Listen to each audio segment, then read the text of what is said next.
Hi, I'm Kenneth WAJDA. I'm a professional photographer here in Colorado, and welcome to another one of my photography talks. So today I'm going to talk about technique. And it's a technique about seeing light. And when I teach nature photography, I always make a point of doing this a few times in the session because it's such an important thing to do, and it's a great way to see light. So as the spring comes, I'm a little bit jumping ahead because I'm ready for spring. As the spring flowers start to bloom, as the nature becomes a little bit more alive in the spring, do a 360.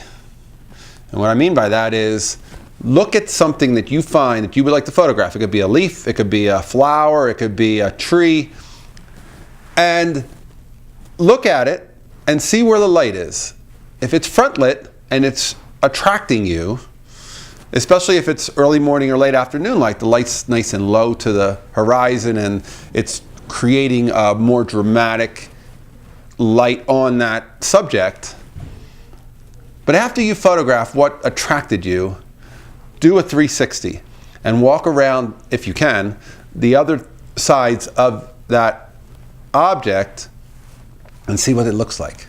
To me, a bold red wildflower that looks tremendous in front light looks even more tremendous in backlight, because instead of it being fully illuminated from the front, it's translucent. It's illuminated from the back, and it's got all of this color and energy kind of like glowing as if it's being projected as opposed to it being just lit.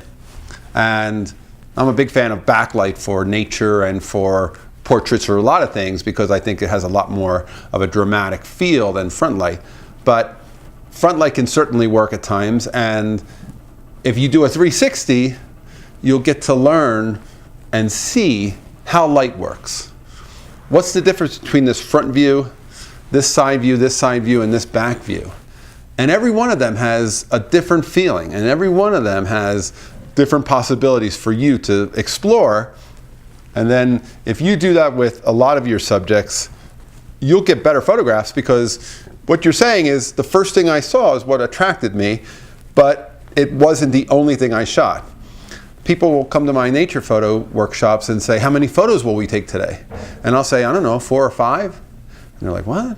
And I'm like, well, we might shoot more than one of each of those, but we are only probably going to find 4 or 5 subjects. And that's the beauty of working a subject, is not to shoot it once by the first thing you see and moving on and seeing how many things you can shoot.